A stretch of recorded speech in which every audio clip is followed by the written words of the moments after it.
O Senhor esteja convosco. Ele está no meio de nós. Proclamação do Evangelho de Jesus Cristo segundo Mateus. Glória a vós, Senhor. Naquele tempo, o Espírito conduziu Jesus ao deserto para ser tentado pelo diabo. Jesus jejuou durante 40 dias e 40 noites, e depois disso teve fome. Então, o tentador aproximou-se e disse a Jesus: Se és filho de Deus, manda que estas pedras se transformem em pães.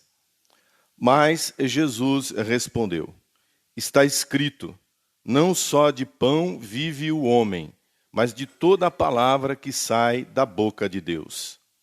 Então o diabo levou Jesus à cidade santa, colocou-o sobre a parte mais alta do templo e lhe disse: Se és o filho de Deus, lança-te daqui abaixo, porque está escrito, Deus dará ordem aos seus anjos a teu respeito, e eles te levarão nas mãos, para que não tropeces em pedra alguma.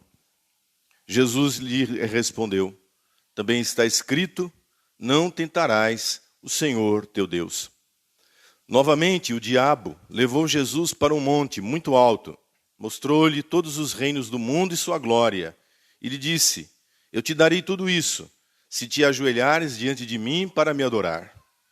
Jesus lhe disse: Vai-te embora, Satanás, porque está escrito, adorarás ao Senhor teu Deus, e somente a ele prestarás culto.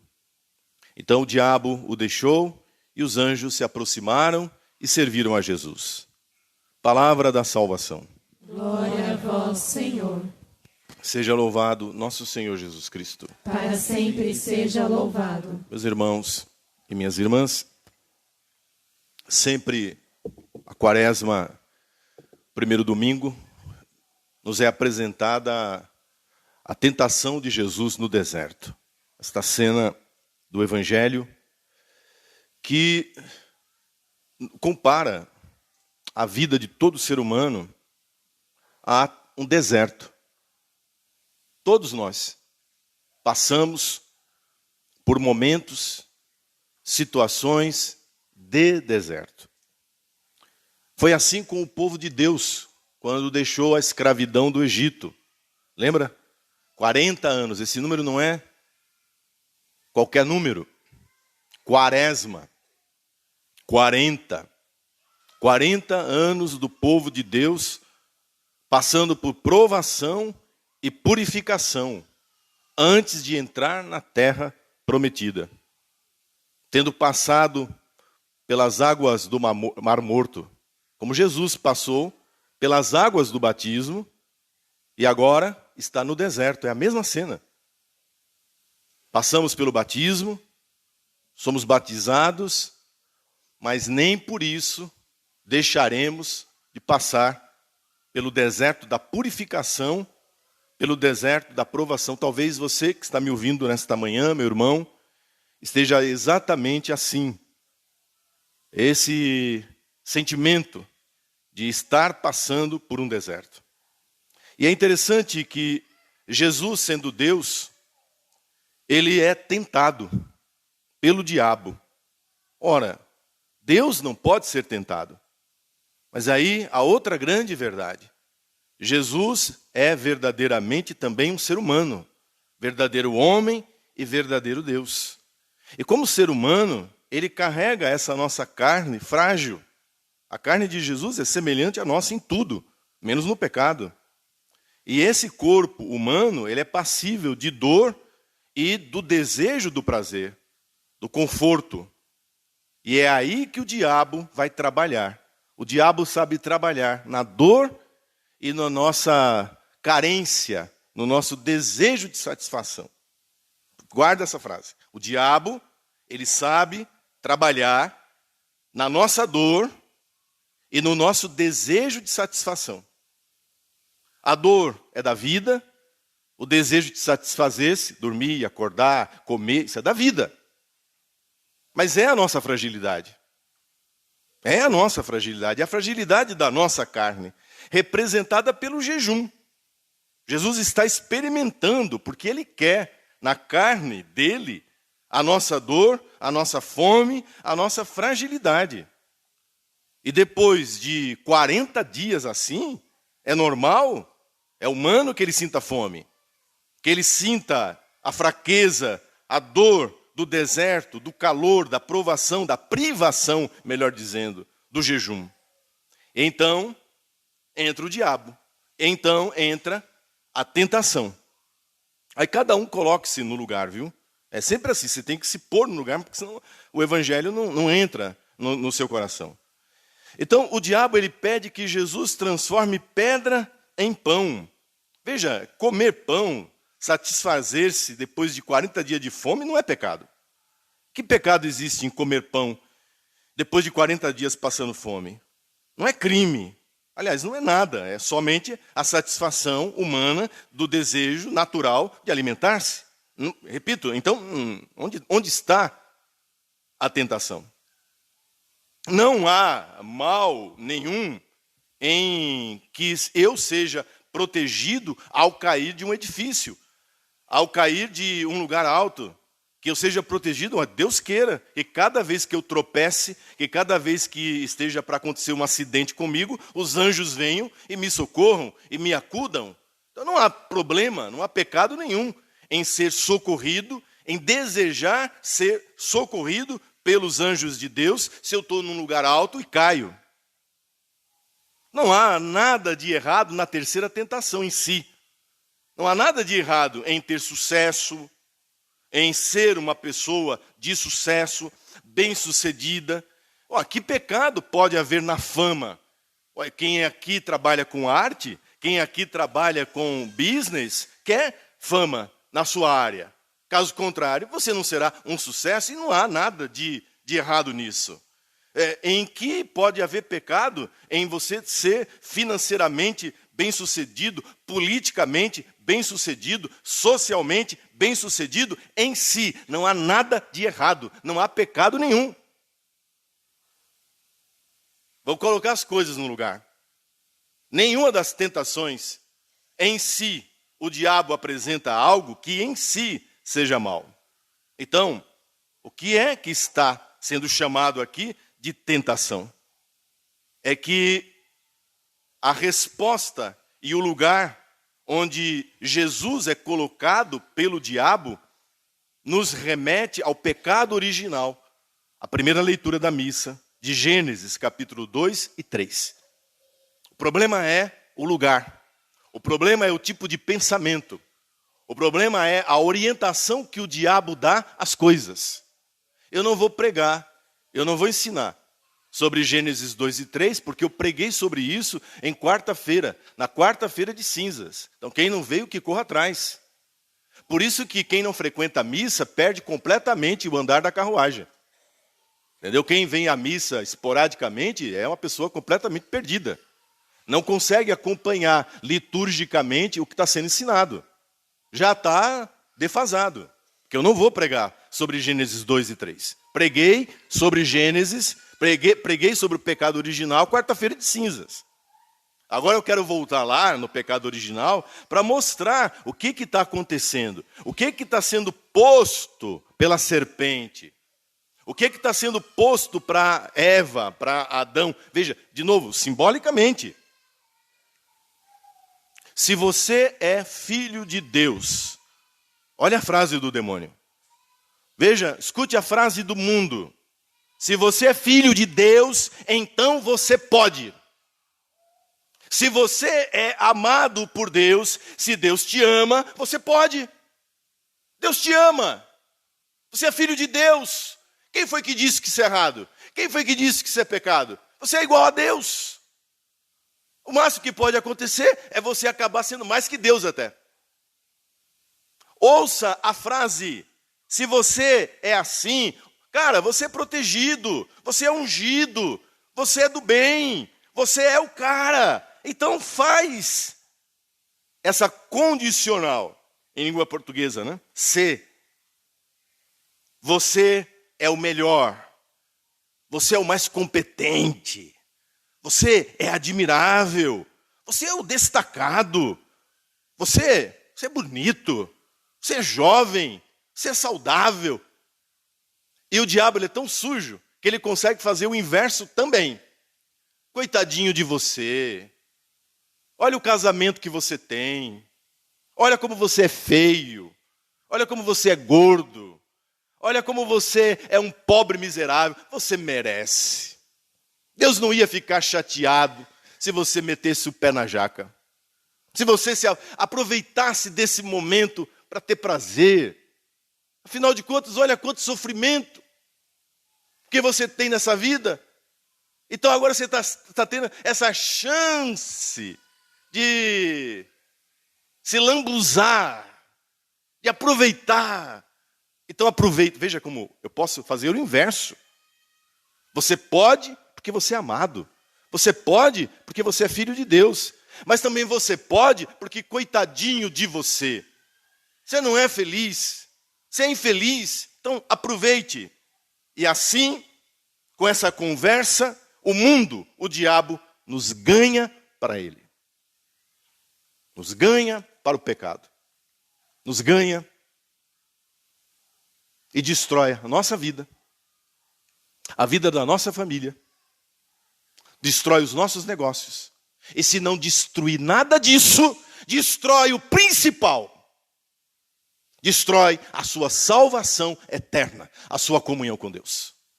Porque do que vale ao homem ganhar o mundo e perder a sua alma. Porque o alvo aqui não é a tua saúde. O alvo aqui não é a tua família, em primeiro lugar. Ele pode preservar tudo isso. Preservar a tua saúde, preservar a tua família, preservar o teu dinheiro, porque o alvo dele é a tua alma. O alvo dele é a tua condenação eterna. É que você esteja afastado de Deus. E se ele conseguir, seja por que caminho for, ele fez a obra dele. Porque de vez em quando é bom pregar sobre isso. Quase não se fala mais na igreja católica sobre tentação e sobre a ação diabólica através da tentação. Isso não se fala, isso é fora de moda, isso é coisa medieval. E é isso que o diabo quer. Entende? Que aí ele age sem aparecer. Que bom que você não acredita no diabo. Continue assim. Ele está adorando, ó.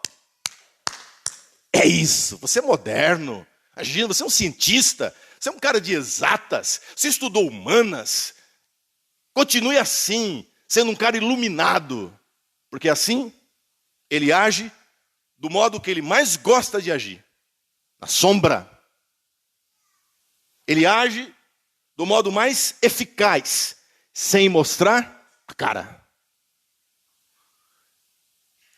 A resposta de Eva, a resposta de nosso pai, Adão, é a mesma resposta de Caim, é a mesma resposta de Davi, de Salomão no pecado. É a mesma resposta de Saulo de Tarso, quando pegou o cavalo para matar os cristãos de Damasco. É a mesma resposta de Judas traindo a Jesus. E de Pedro também, que não deixa de ser traidor. Essa história é a história do meu e do seu pecado.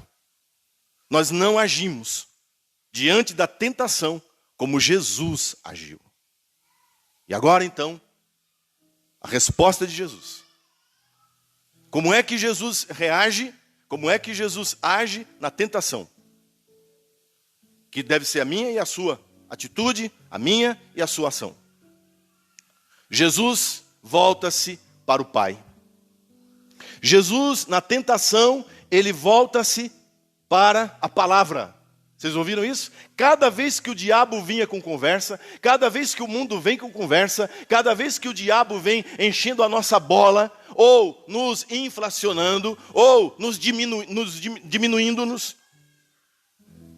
o socorro, a direção, a orientação, veja aqui, ó, é para Deus, para a palavra de Deus. Jesus sendo Deus, ele se volta para o Pai. É tremendo isso. É para dar a você o exemplo, a mim e a você. Que o diabo conheça a nossa fraqueza, isso é óbvio. Que o diabo saiba, que o mundo saiba qual é o nosso calcanhar de Aquiles, mas qual é a dúvida que você tem? Então, quando o demônio age, Jesus não encontra forças dentro dele simplesmente. Escuta, é isso que você vai ouvir de coach, é isso que você vai ouvir da nova era, é isso que você vai ouvir de todas essas filosofias que estão aí fora. Que a força está dentro de você. Não, não está. Sim, você volte-se para você, mas você vai encontrar a força em Deus que está dentro de você. Deus. Na palavra de Deus. No amor e na misericórdia de Deus. E não nas desculpas do diabo. De dizer, mas Deus é amor, Deus é misericórdia. É igualzinho o que acontece nos dias de hoje. Querer manipular a palavra, querer manipular o próprio Deus para fazer a própria vontade. Querer ser Deus. Jesus, mesmo sendo Deus, isso é impressionante, voltou-se para o Pai. Não olhou para a própria força, para o próprio poder que ele tem de transformar pedra em pão. Eu não tenho, mas Deus tem. Ele não se volta para esse poder. Ele se volta humildemente para o Pai e responde ao diabo, e responde ao mundo com o poder da palavra. Nem só de pão o homem viverá, mas de toda palavra que procede da boca de Deus. Cala a boca, Satanás! É assim que eu respondo. É assim. Isso é mental. Se eu conheço a Bíblia, se eu conheço a palavra de Deus, se eu conheço o Evangelho, se eu venho à missa, se eu sou instruído pela palavra de Deus, o diabo se levanta, o mundo se levanta e eu expulso o diabo. Eu calo a boca do diabo com o poder da palavra de Deus que eu conheço, que eu amo. O Deus a quem eu sirvo. Agora você imagine esse povo aí fora, que não conhece Bíblia, que não conhece palavra de Deus. Os que conhecem já caem, porque não clama a palavra, porque não clama a Deus. Imagine esse povo perdido, que não conhece. O diabo faz o que quer. Nós assistimos aí durante 4, 5 dias, mais de uma semana, o diabo fazendo o que quer nesse país. Sim ou não? Ah, tá. Pensei que era só eu que tinha visto o diabo fazer o que quer. Amigo, meu irmão, droga rolando solta. Ah, meu Deus, porque os cartéis têm o poder que têm? Por que aquele povo das 3 letrinhas e das 2 também no Rio? Por que eles têm o poder que têm? Porque eles têm público, porque eles têm consumidores.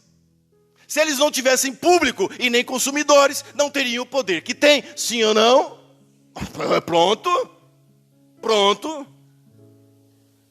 Então, o diabo está agindo. O inimigo de Deus está agindo. E ele não precisa ter cara. Ele não precisa ter chifre. Ele não precisa ter rabo. Para de ser trouxa. O que o diabo precisa de rabo, de ter chifre? Se ele tem os comandos dele. Se ele tem aí, a serviço dele, uma legião de homens e mulheres perdidos e perdendo os outros. Vou dizer com toda a clareza, meu irmão, minha irmã, o diabo ele quer mudar a natureza das coisas. Pedra é pedra, pão é pão, pedra não é pão. Mas o diabo vai querer chamar pão de pedra e vai querer que você transforme com a sua cabeça, com a sua vontade, a natureza das coisas. Não adianta querer colocar um rótulo numa coisa e dizer que ela é o que ela não é. E é isso que o diabo faz. Chama o assassinato de uma criança no ventre da mãe de direito reprodutivo, de saúde da mulher. Dê o nome que quiser, é o assassinato de um ser humano no lugar que deveria ser o mais seguro da terra, o ventre materno. Mas você pode, você está necessitado. Ah, mas veja bem, olha o problema dela, olha a situação, você está com fome. Você precisa fazer isso, você precisa chamar. É o nominalismo isso. Isso é o relativismo, em que a nossa sociedade está afogada, afundada, mergulhada. A nossa sociedade é a sociedade que mente, é a sociedade que mais mente, E o diabo é o pai da mentira, porque ele mente desde o princípio. Sim ou não? Não é isso que a Bíblia diz? Então, quando eu chamo uma coisa que não é, que é. Quando eu digo daquilo que é, que não é, e daquilo que não é, que é mentira. O nome disso é mentira. E o diabo é o pai da mentira. E eu não vou continuar para não ser preso. Você entendeu? Parei. Sou doido? Nós estamos num país em que a segurança jurídica acabou. Eu não sou mais protegido no púlpito. Se um deputado federal não é protegido pelas palavras que ele profere como deputado no ambão da Câmara, imagine eu no púlpito. Tem padre sendo processado nesse país por pregar o evangelho, por dizer que pedra é pedra, pão é pão, e que pedra não é pão. O diabo. E não vou continuar. Veja que ponto nós chegamos. Mas ainda dá para pregar, porque vocês ainda são inteligentes. Acho. A inteligência é o que te distingue dos animais. Amém? O que faz você diferente de uma ameba, o que faz você diferente do pet, é que você é um ser sensitivo, racional. Você é um ser simbólico. Você é um ser religioso. Um cachorro, um gato. Eu amo cachorro, eu amo gato, tem um monte. Mas não são seres espirituais. Não são seres sensitivos, simbólicos. Não tem religião. Não consegue passar de uma geração para outra conhecimento. Amém? Compreendeu isso? Mas você sim. Então o diabo não pode te enganar com as mentiras dele. Fazer, outra tentação, fazer da fé um espetáculo, pôr a minha vida em risco e exigindo que Deus me sustente. O cara põe a saúde dele em risco e depois quer que os anjos protejam. Põe a família em risco e depois quer que Deus salve o casamento. Que os anjos venham em socorro do casamento que você está colocando em risco. Que você está vendendo. Que você está prostituindo. Aí depois os anjos do Senhor têm que vir socorrer. Você é indiferente com a sua esposa, indiferente com seus filhos, e depois quer que Deus venha socorrer? Você brincando com o dinheiro, brincando com os negócios, e depois os anjos do Senhor têm que vir? Num país que nem o Brasil, você brincar com o dinheiro, brincar com o negócio? Não, meu irmão. O Paraguai que o diga. Como é que está essa situação aqui? Não, os anjos não têm obrigação de vir te socorrer. É que Deus ainda, e até o fim, é muito misericordioso. Mas chega uma hora que Deus faz que nem o pai do filho pródigo, né? Você quer gastar, você quer torrar, você quer destruir. Pô, está aqui. Ninguém é obrigado a servir a Deus. Ninguém é obrigado a amar a Deus. Agora, arque com as consequências. Vai sentar sim na mesa das consequências. Vai sentar e vai comer o pão que o diabo amassou na mesa das consequências. Causa e efeito. Regra da natureza. E Deus não tem obrigação nenhuma de interromper a regra da natureza. Você está se destruindo a sua saúde com o pecado, destruindo a sua família com o pecado, destruindo os seus negócios com o pecado, e Deus tem que socorrer? Que história é essa? Eu lembro do padre da Canção Nova, era um grande pregador, Padre Léo, dizendo isso. Padre Léo morreu de câncer. E ele dizia, eu fumei a vida inteira, e fumei maconha, inclusive. Enchi o quengo de THC, sei lá o nome daquilo, e as consequências vêm. Ah, mas ele é padre, mas agora ele entregou a vida a Deus, mas o pulmão não. O pulmão não. Entendeu? Foi a alma que foi entregue para Deus. Foi a vida que foi entregue. Mas o pulmão está lascado. E lascado estava e lascado ficou. Agora, coma, sente-se na mesa das consequências. Não sou eu que digo isso. É ele que dizia isso. Normal. Normal. Ainda bem que eu tenho Deus agora. Na hora de sentar no banquete das consequências, ainda bem que eu tenho Deus. Eu vou parar por aqui para não encher vocês. Por fim, a egolatria perfeita. O fim, a última tentação é o suprassumo, não é? Da egolatria, do ego. A fama, poder. Te dou tudo se você se prostra e troca de Deus. E troca de religião. E deixa de adorar o Deus vivo e verdadeiro para adorar o dinheiro, para adorar o poder, para adorar a fama. Veja que, está vendo como o problema não é o dinheiro? O problema não é o dinheiro. O problema não é o sucesso. Você que tem sucesso, olha aqui para mim. Não, não é esse o problema. Você que quer ter sucesso. Não é esse o problema. É trocar o Deus vivo e verdadeiro pelo dinheiro, pelo sucesso, pelo poder. E Jesus se recusou a se ajoelhar diante dessa ilusão, diante dessa idolatria. O maior pecado de todos.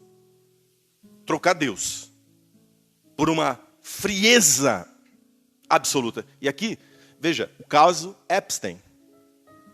Quando você escuta que ali na ilha do Epstein, que é uma coisa que foi descoberta, pelo amor de Deus, isso se espalha pelo mundo afora. O poder, ele não se sacia. O ego, ele não se sacia. A idolatria de si não é saciável, é insaciável. É do sexo para a pedofilia, da pedofilia para a zoofilia, e aí vai, não tem fim. Como é que eles terminaram? No canibalismo. Eu não vou continuar porque tem criança na igreja. Eu não posso nem continuar. Vocês estão brincando com isso? Vocês estão achando que isso aqui é uma brincadeira? A que ponto o ser humano pode descer no ego? Ah, mas eu não desci tanto assim. Então pare. Então pare enquanto é tempo. Porque de uma maneira ou de outra, não precisa ser canibal.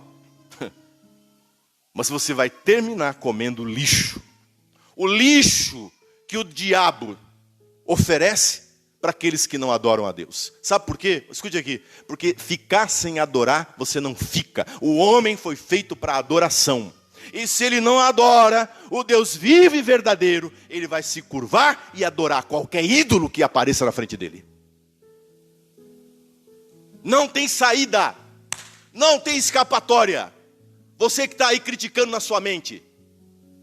Não se ajoelhe aqui diante de Deus. Não se ajoelha na hora da consagração, não se ajoelha diante da Eucaristia, é porque a sua vida já está curvada diante do diabo.